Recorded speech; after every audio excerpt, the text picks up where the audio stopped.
որևէ տողատակի որպես երրորդ անձնույն դատավարությանը ներգրաված քաղաքացիական պայմանագիր կուսակցության ներկայացուցիչներին։ Հարցը վերաբերում է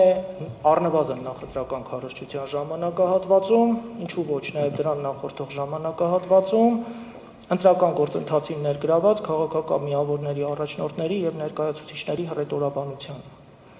Այս հարցին անդրադարձ է կատարվել նախկինում 2021 թվականի արտահերթ խորհրդարանական ընտրությունների հետ կապված,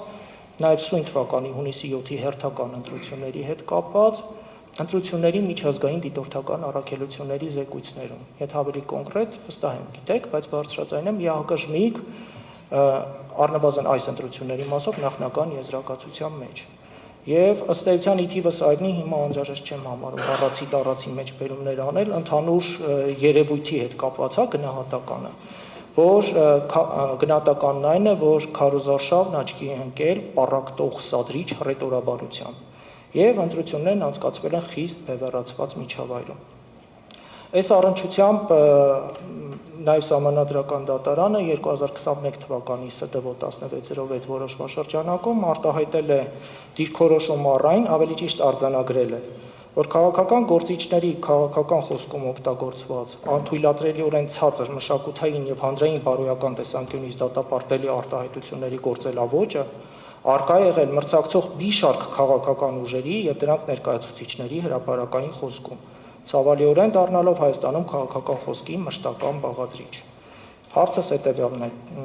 տպավորություն չստեղծվի, սա ելույթ էր ամենևին։ Ուզեցա փորձեցի ցույց տալ ինչ կոնտեքստում եմ այս հարցը ուղղում եւ կրկնում եմ, սա առնվազն ինձ համար ինքնանպատակ հարց չէ եւ ուղղված չէ բացառապես քաղաքացիական պայմանագիր կուսակցության ներկայացուցիչներին։ Սույն թվականի հերթական խորհրդարանական ընտրությունների կոնտեքստում արդյոք քաղաքական միավորների առաջնորդների ու ներկայացուցիչների ինչու ոչ հռետորաբանությունը ձեր գնահատմամբ, չեմ ասում եղել է այնպեսին, որովհետև եղել է կատեգորիկ է, կարող էր առնվազն լինել այնպեսին, որը կարող էր ազդեցություն ունենալ, միգուցե էական, սա չափելի չէ, սա շատ բարդ է միանշանակ այս հարցի պատասխանը, շատ լավ գիտակցում եմ, գոնե ընդհանուր գծերով ակնկալում եմ պատասխան, ընտրողի ազատ կամահայտնության վրա։ Եվ վերջնարդյունքում արդյոք սա կարող էր որևէ ազդեցություն գործել ընտրությունների վերջնական պատկերի վերջնարդյունքի վրա։ Շնորհակալություն։ Բարձր դատարան, միանգամից պատասխանելով ձեր հարցին կարծում եմ ոչ, այսինքն վերջնական արդյունքի վրա էական ազդեցության տեսանկյունից միանշանակ չէր կարող գործել, քանի որ դուք ձեր խոսքի մեջ շեշտադրեցիք հենց ընտրողներին եւ դա երեք շատ հստակ առանձնացնում էր նաեւ իմ կողմից գործընկերներին ուղղված հարցերում, կարծում եմ, որ հատկապես ընտրողներին ուղղված որևիցե խոսք,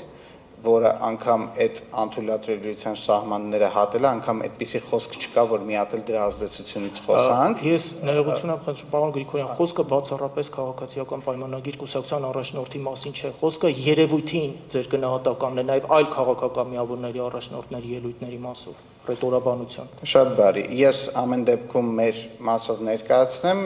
չգիտեմ, եթե տիկին կարելի, ես անկեղծ ասեմ, տենց շատ որ ասեմ մանրամասն մյուս քաղաքական ուժերի հռետորաբանությունը այս առումով խորությամբ ուսումնասիրել եմ ոչ, դրա պատճառ ունի ինչի չեմ ուսումնասիրել, որտեղ իրոք խորապես հավատում եմ, որ շատ չափազանցված է նման խոսքի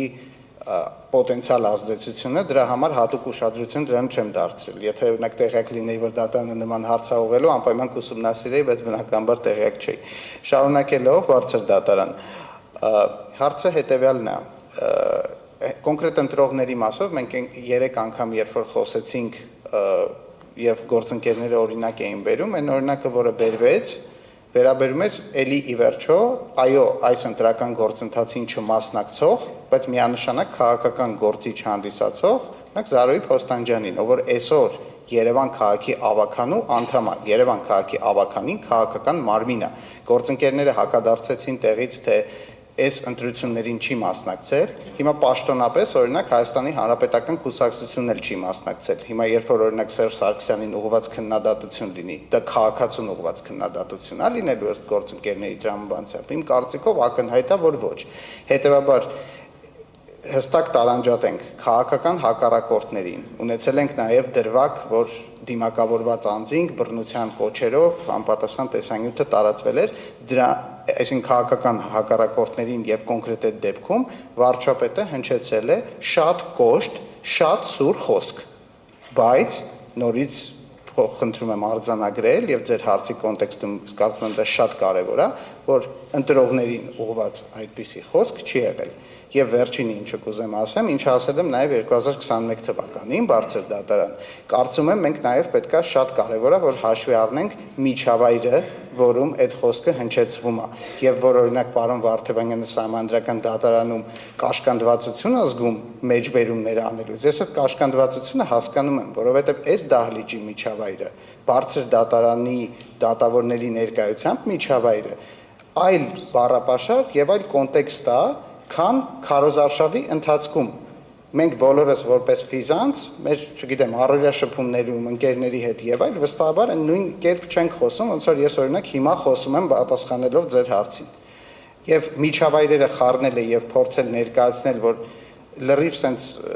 հանգիստ միջավայրում, ոչ քաղաքական միջավայրում, ոչ նախընտրական քարոզչության միջավայրում այս sense խոսքը հնչեցվել, դա ըստ էության խեղաթյուրում է իրականությունը։ Շնորհակալություն։ Պատասխանը պարզ է, շնորհակալություն, հավելելու բան ունեք։ Բարձր դատարան